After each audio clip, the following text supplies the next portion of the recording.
और लखनऊ से, क्योंकि लखनऊ में आज बैठकों का दौर फिर चल रहा है। एक तरफ चिंतन मंथन चल रहा है तो दूसरी तरफ आने वाले जो है अब चुनावों को लेकर, जो विधानसभा चुनाव 27 की तैयारी को लेकर भी हो सकता है यहां पर अब रणनीति आगे बननी शुरू हो जाए। अशोक तिवारी इस पर हमें अपडेट देंगे और साथ ही अनुपम मिश्रा भी कुछ ही देर में हमारे साथ आरएलडी के साथ जुड़ जाएंगे। तो पहले अशोक आपके पास आ रही हूं क्योंकि खबर आ रही है दिल्ली से रिपोर्ट तलब की गई है जिस तरह का परफॉर्मेंस इस बार बीजेपी का रहा है, सीधा 64 से 33 सीटों पर, यानी आधे से भी कम सीटों पर सिमट जाना। और समीक्षा बैठक बुलाई गई है मुख्यमंत्री योगी आदित्यनाथ की तरफ से। बहुत बड़ा सवाल है, योगी और मोदी के करिश्माई नेतृत्व के बावजूद भी कैसे आखिर 33 पर सिमट गई बीजेपी, और इस पर चिंतन मंथन शुरू हो चुका है। तो अपडेट दीजिए, आज क्या होने वाला है? देखिए, दरअसल सियासत के लिहाज से उत्तर प्रदेश का दिन आज बेहद अहम रहने वाला है, क्योंकि आज समाजवादी पार्टी में सभी सांसदों की बैठक अखिलेश यादव की तरफ से बुलाई गई है। दोपहर तकरीबन 11:30 बजे, सुबह 11:30 बजे सभी सांसदों को समाजवादी पार्टी के प्रदेश कार्यालय पर बुलाया गया है। इस वक्त मैं समाजवादी पार्टी के कार्यालय पर ही मौजूद हूं। यहाँ की तस्वीर भी आपको मैं दिखा देता हूं कि समाजवादी पार्टी दफ्तर के बाहर सुबह से ही आप देखें कि यहाँ पर कार्यकर्ताओं का जमावड़ा लगना शुरू हो गया है और एक एक करके तमाम सारे जो पार्टी के नेता हैं वो भी समाजवादी पार्टी के दफ्तर पहुंचने लगे हैं। खास बात यह भी है कि इस बार के लोकसभा चुनाव में जिस तरह का प्रदर्शन समाजवादी पार्टी की तरफ से किया गया है, उसके बाद से समाजवादी पार्टी के तमाम सारे नेताओं के साथ साथ जो कार्यकर्ता हैं वो भी चल हो जा शुरू। केसरिया से मन जोगी हुआ रे, दिल झूमे देखो पतवारा हुआ रे, दिल झूमे देखो पतवारा हुआ रे। हर पल मनाओ केसरी त्योहार। विमल, बोलो जुमा केसरी।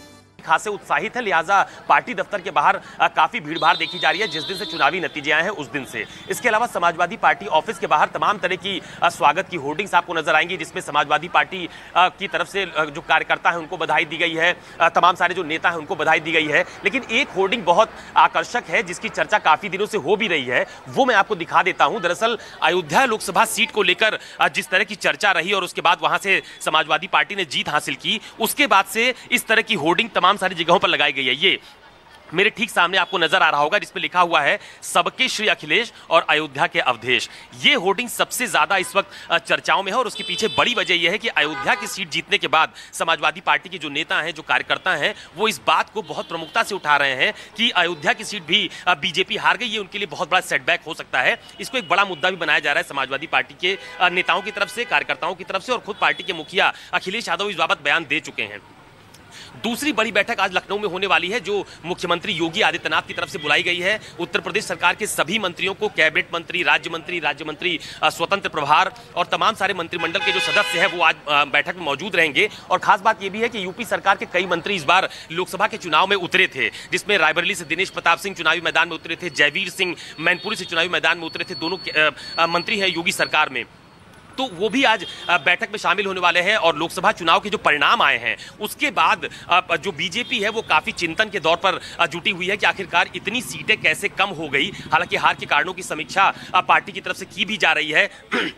चाहे समाजवादी पार्टी हो, चाहे भारतीय जनता पार्टी हो, बीजेपी की तरफ से तमाम सारे जो लोकसभा क्षेत्र के प्रत्याशी थे, वो प्रत्याशी जो कि चुनाव जीते और वो प्रत्याशी जो चुनाव हार गए, सबसे रिपोर्ट तलब की गई है। इसके अलावा चूंकि उत्तर प्रदेश को बीजेपी कई सारे क्षेत्रों में बांटकर चलती है, काशी क्षेत्र, ब्रिज क्षेत्र, कानपुर बुंदेलखंड क्षेत्र, पश्चिम क्षेत्र, तो उन तमाम सारी पार्टी के जो क्षेत्रीय अध्यक्ष हैं उनसे भी रिपोर्ट तलब की गई है कि आखिरकार पार्टी इतनी ज्यादा सीटें कैसे हार गई, और उस रिपोर्ट के आधार पर मंथन होगा कि आखिरकार कहां पर कमी रह गई जिसको दूर किया जा सके। तो यूपी की सियासत के लिहाज से बहुत बड़ा दिन है आज। अखिलेश यादव अपने जीते हुए सांसदों के साथ बैठक करने वाले हैं, मुख्यमंत्री योगी आदित्यनाथ अपने मंत्रिमंडल के साथ बैठक करने वाले हैं। तो आज पूरा दिन बहुत ज्यादा गहमागहमी यूपी के लिहाज से रहने वाली है। और सबसे खास बात यह है कि जिस तरह का जनाधार या कहें जिस तरह का मैंडेट समाजवादी पार्टी को इस बार मिला है, जितनी ज्यादा सीटें समाजवादी पार्टी ने जीती हैं, 2019 में आपको ध्यान होगा जब बहुजन समाज पार्टी और सपा का गठबंधन था उस वक्त भी समाजवादी पार्टी 5 सीटों पर सिमट गई थी। लेकिन इस बार के लोकसभा चुनाव में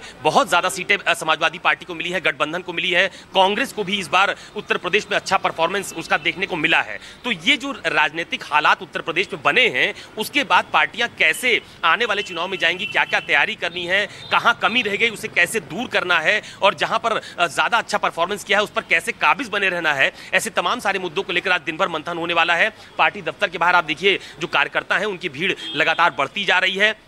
समाजवादी पार्टी ऑफिस के बाहर तमाम सारे जो नेता हैं उनके आने जाने का सिलसिला भी यहां पर देखा जा रहा है।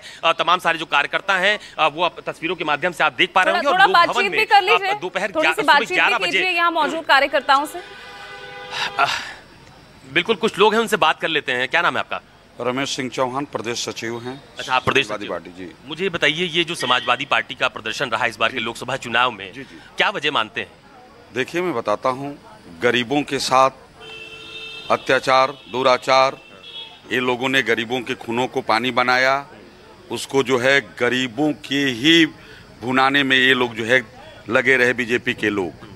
और गरीब अपनी ताकत जो है दिखा दिया।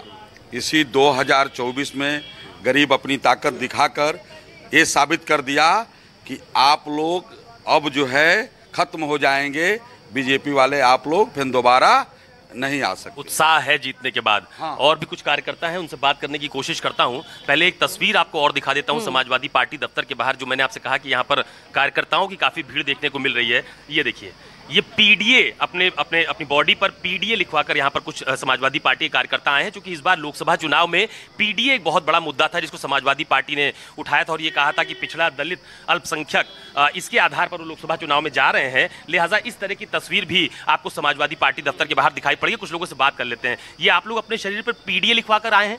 जी। क्यों? ये हमारे राष्ट्रीय अध्यक्ष, हमारे महबूब नेता श्री अखिलेश यादव जी का पीडीए का नारा था, जो हम पिछड़े, दलित, अल्पसंख्यकों ने मिलकर यूपी के अंदर बहुत अच्छी वो की है और आगे भी करते रहेंगे। तो ये पीडीए का मुद्दा आगे चलता रहेगा। क्या नाम है आपका? मेरा नाम मोहन यादव है। मैं डिस्ट्रिक्ट एटा से, अलीगंज तहसील से, जैथरा पर नगर महासचिव हूँ। ये बताओ, इस बार जो समाजवादी पार्टी का प्रदर्शन रहा है उत्तर प्रदेश में लोकसभा चुनाव में, इसके पीछे क्या वजह मानते हो आप लोग? इसमें हमारे सभी समाजवादी पार्टी के कार्यकर्ताओं ने बहुत ही मेहनत की और इस जो सरकार थी, जो अधिकारियों को अपने प्रेशर में लेकर समाजवादी पार्टी के कार्यकर्ताओं पर उत्पीड़न किया, उसका जवाब समाजवादी पार्टी के कार्यकर्ताओं ने एक एक वोट डालकर पीडीए के पक्ष में समाजवादी पार्टी के राष्ट्रीय अध्यक्ष जी को, श्रीमान अखिलेश यादव के हाथों को मजबूत करने का जो कदम उठाया है, इससे आगे आने वाले चुनाव में भी एक एक समाजवादी पार्टी का कार्यकर्ता माननीय राष्ट्रीय अध्यक्ष अखिलेश यादव के साथ खड़ा रहेगा। ठीक है अशोक, आप बने रहिए, क्योंकि आज दिन भर उत्साह है समाजवादी पार्टी में। कुछ तस्वीरें आप दिखाने की कोशिश कर रहे हैं अशोक? एक मिनट मैं आपको बताता हूं। देखिए, ये राजेंद्र चौधरी हैं, समाजवादी पार्टी के बहुत वरिष्ठ नेता हैं, बहुत सीनियर लीडर हैं। चौधरी जी, एक सवाल लूंगा। ये जो समाजवादी पार्टी का प्रदर्शन इस बार रहा है, इसके पीछे क्या वजह मानते हैं आप? चौधरी जी बताइए। इनसे जनता परेशान थी भाजपा से। हाँ। और अखिलेश यादव जी से उनको बहुत उम्मीद है। हाँ। इसलिए उन्होंने ये फैसला किया। हाँ। अच्छा, तो चलिए, ये ठीक है। आज दिन भर यही तस्वीरें रहेंगी और आपसे आगे भी बात होती रहेगी। आप बने रहिएगा अशोक।